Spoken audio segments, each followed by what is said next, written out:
So we are here to study about the structure of chromosomes. सबसे पहले तो structure अगर हम देखें तो हमारे पास क्रोमोसोम जो है उसको हम थोड़ा सा समझेंगे।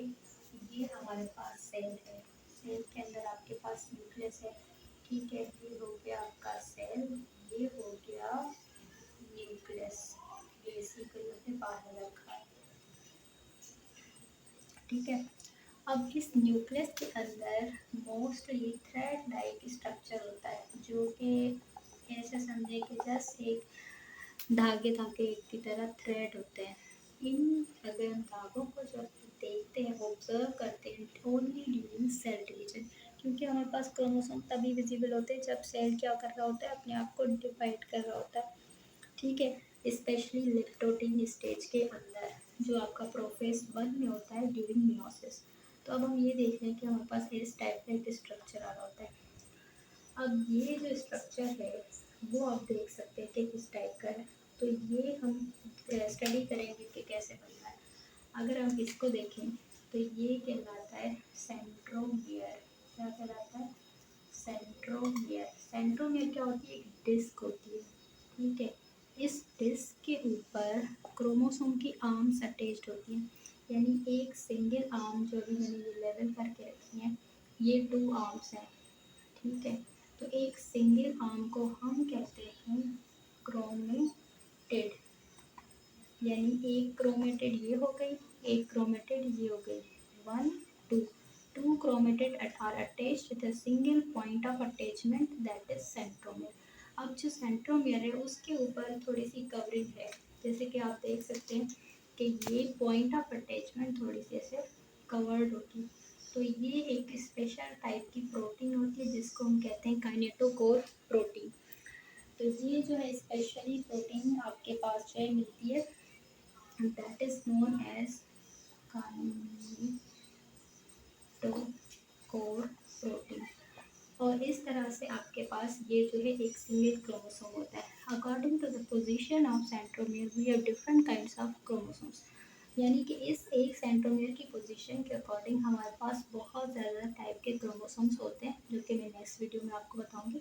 तो अब सिंगल स्ट्रक्चर ऑफ क्रोमोसोम्स क्या होता है? एक सेंट्रोमियर के ऊपर 2 क्रोमेटिड अटैच होते हैं। अगर हम एक सिंगल क्रोमोसोम की बात करेंगे, जैसे कि सपोज करेंगे एक सिंगल क्रोमोसोम है, तो ये दोनों हो गए सिस्टर क्रोमेटिड, क्योंकि ये एक ही क्रोमोसोम एक ही सेंट्रोमियर पे जो है वो अटैच कर रहे हैं, 1 2 1 2।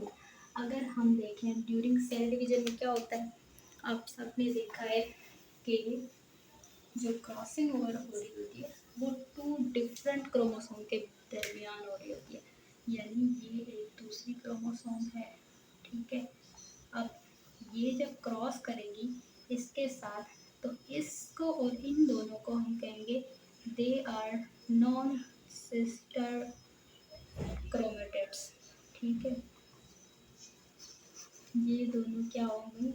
नॉन सिस्टर हो गई, यानी दोनों बहनें नहीं हैं, क्योंकि डिफरेंट क्रोमोसोम्स की बात हो रही है, एक इधर से आ रही है एक इधर से आ रही है, तो नॉन सिस्टर हो गई। अगर सिंगल क्रोमोसोम पे 2 क्रोमेटिड होगी, so they are called as a sister chromatid.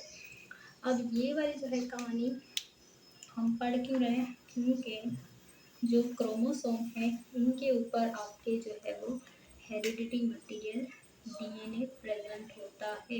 ये एक आपके पास समझे कि जस्ट शेप है क्रोमोसोम का, जो मेन आपका मटेरियल होता है जेनेटिक वो इनके ऊपर होता है, डीएनए ऐसे। और इसको अगर आप ऐसे देखें, डबल हेलिक्स का जो स्ट्रक्चर हमने पढ़ा हुआ है ऐसे करके, तो ये इम्पॉर्टेंट है आपका कि इनके ऊपर होता है, जो कि चेंज हो जाता है ड्यूरिंग सेल डिवीजन। यानी सबसे पहले सेल, सेल से आपके पास आ गया न्यूक्लियस, न्यूक्लियस के अंदर क्रोमोसोम, क्रोमोसोम के बाद हमारे पास आ रहा है finally heredity material, that is DNA.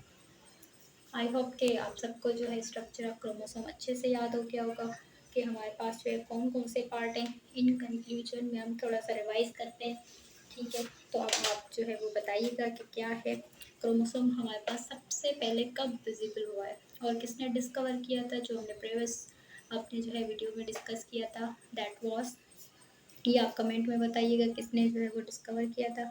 Second point of attachment, common point of attachment क्या है हमारे पास, इस पोजीशन का नाम क्या होगा, तो ये भी आप कमेंट्स में जो है हमें बता दें इसको क्या कहते हैं, और कौन सी प्रोटीन है जो कि सेंट्रोमियर को जो है क्या करती है, कवर करती है, उस प्रोटीन का स्पेशल नाम क्या है, और आपके पास जो है सिस्टर और नॉन सिस्टर क्रोमेटिड में क्या डिफरेंस है।